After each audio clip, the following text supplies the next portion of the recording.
पहाड़ पर साइकिल घोटाले पर संग्राम, आखिर किसका बड़ा काम? साइकिल का पहिया घूमेगा किधर, घोटाले पर बवाल मचा कुछ इस कदर। अगर खड़ी साइकिल गोदाम में तो कौन से नेता थे इस काम में? उत्तराखंड में इस समय एक मुद्दा जमकर संग्राम मचाए हुए है, वो है साइकिल। साइकिल चलाने से हेल्थ ठीक रहती है, लेकिन इस समय उत्तराखंड में साइकिल कुछ नेताओं के लिए बीमारी बन चुकी है।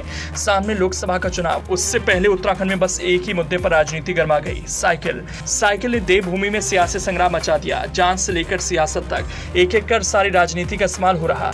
ऐसा लग रहा अब ये सिलसिला लोकसभा चुनाव तक रुकने वाला नहीं। इस समय उत्तराखंड की राजनीति में साइकिल घोटाले की चर्चा बस इसलिए है कि इस समय इस राजनीति का सियासी उठापटक रुकने का नाम नहीं ले रहा।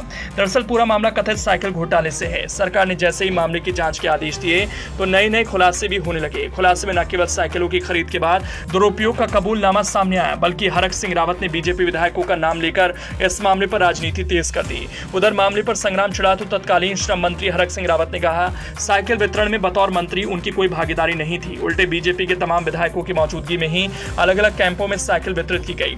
उन्होंने कहा, तत्कालीन मुख्यमंत्री त्रिवेंद्र सिंह रावत की मौजूदगी में ही साइकिलों के वितरण का शुभारंभ भी किया गया। तत्कालीन श्रम मंत्री हरक सिंह रावत ने एक तरफ अपनी भूमिका इस मामले में न होने की बात कही, वहीं इस पूरे केस में साइकिलों की खरीद सरकारी एजेंसी के जरिए किए जाने और नियमों के अनुसार इनके वितरण की प्रक्रिया को आगे बढ़ाने की बात कही। उन्होंने कहा, जहां तक साइकिलों के वितरण का सवाल है तो एक काम विभाग के इंस्पेक्टर द्वारा किया गया था और जिस दौरान ये वितरण किया गया उन कैंप में बीजेपी के विधायक भी मौजूद थे। उधर विधायक खजान दास ने एक और बड़ा खुलासा कर दिया। विधायक खजान दास का कहना है, अभी उनके पास बड़ी संख्या में साइकिलें मौजूद हैं जो कि गोदाम में रखी हुई हैं, लेकिन इनके वितरण को लेकर कोई सूचना नहीं आने के कारण अभी इन्हें श्रमिकों को नहीं दिया जा रहा।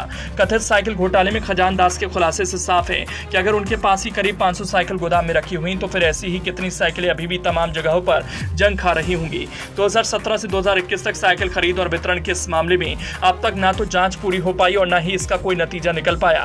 खास बात यह है कि मामले को लेकर पहले भी जिला अधिकारियों के स्तर से जांच की गई। मामला करीब 20 करोड़ रुपए से खरीदी गई साइकिलों का है, जिस पर गढ़वाल और कुमाऊं मंडल के कमिश्नर को विस्तृत जांच करने के निर्देश दिए गए। मतलब साइकिल को लेकर इस समय प्रदेश में राजनीति चरम पर है। ऐसा नहीं है पहली दफा है, इससे पहले सचिवालय भर्ती मामले को लेकर भी संग्राम छिड़ा था, जिसे धामी सरकार ने किसी तरह कंट्रोल किया। लेकिन अब कथित साइकिल घोटाले ने सियासी उठापटक को बढ़ा दिया, जिससे पहाड़ का मौसम तो ठंडा है, लेकिन साइकिल के पहिए इस तरह से घूम रहे कि पूरी की पूरी राजनीति ही गर्म है। फिलहाल इस मामले को बढ़ता देखिए तो तय है कि आगे भी ये सिलसिला जारी रहने वाला है।